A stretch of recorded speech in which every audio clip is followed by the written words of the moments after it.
Hey, this is Doc Eric. Welcome to my YouTube neighborhood, the channel where we give you one mindset tip and one body set tip to take with you not only throughout today's video, but also later in life as well. Today we're going to be talking about how to kick a sugar habit in 1 to 3 days. So let's jump in.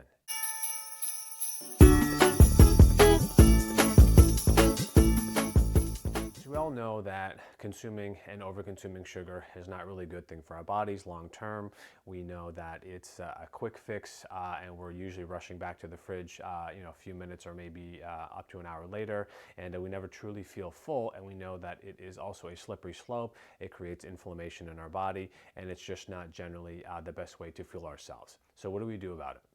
So we know that the more refined that the sugar item is, the higher the insulin spike it's going to cause in terms of our blood sugar. And we know that this is not a good thing long term because this can lead to symptoms like prediabetes and eventually becoming a type 2 diabetic as well. So what we want to do is we want to find a solution that's going to help you to kick your sugar habit in 1 to 3 days. So the first tip that I have for you is to combine some protein and some fat when you're having a sugar. Right?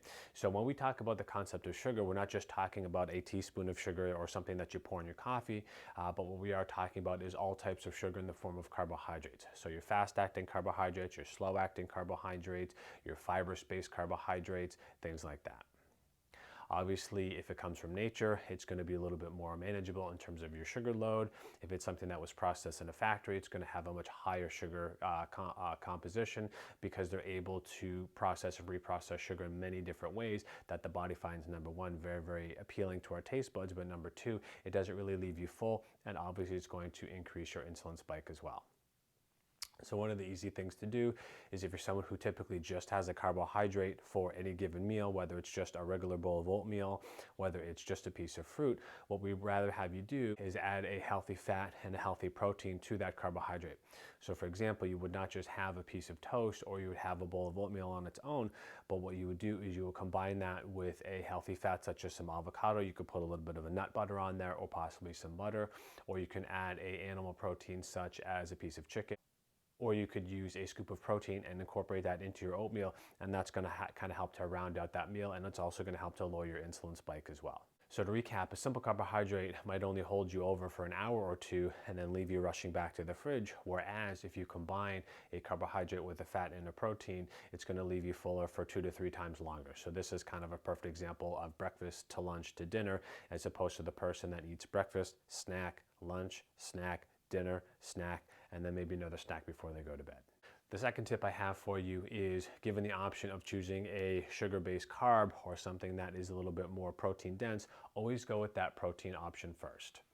An example that I like to give is a donut and a 6-ounce piece of chicken are roughly the same in terms of calories, roughly around 200 calories. One is going to keep you fuller longer, and one is going to leave you reaching back into that box to get a second donut.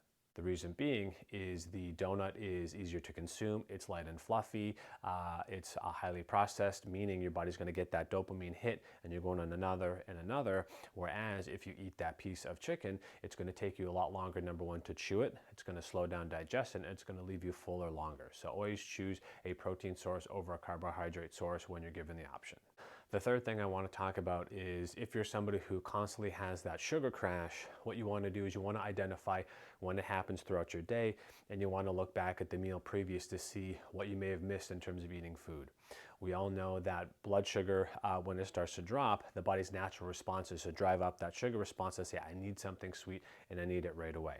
These are the typical people that keep a candy bar in their purse or their bag, or they grab some sort of a soda, or they'll go and get a stimulant like a coffee, they'll pour a little bit of a syrup or extra sugar in there to kind of help bring up their sugar levels, only to crash a little while later. So what we want to do is we want to see you develop a sustained blood sugar throughout the day, and the easiest way to do that is to make sure that your meals are always containing a fat, a carbohydrate, and a protein, as opposed to just a carbohydrate on its own. So kind of look for those key markers throughout your day and notice when you're starting to dip, and then see what you had the meal before. And in that case, if you find that you're dipping sooner, then you may need to increase the fat or you may need to increase the protein, but I would say either keep the carbohydrate the same or possibly lower it down a little bit.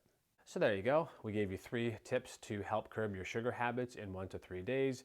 If you stick with this routine and do it consistently, you'll find that you're going to crave sugar a lot less frequently. It's going to help to satiate your physical craving for sugar. It may not help with your emotional craving for sugar right away, but these are things that you can work on along the way. But what we are looking at is by helping you get physiologically reset in terms of your sugar craving, you're going to start to notice that those mental stressors start to go away as well, and you're going to start to feel better. You're going to feel like you're not crashing as often, and all those good things.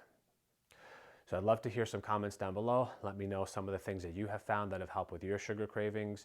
I love reading those comments below. It helps me help you guys generate more content like this and answer the questions that you really have. And don't forget to rate, review, and subscribe. We love getting new visitors to our YouTube channel. It helps me generate more content. It also is very, very fun for me to share this kind of information with you. And until next time, stay healthy.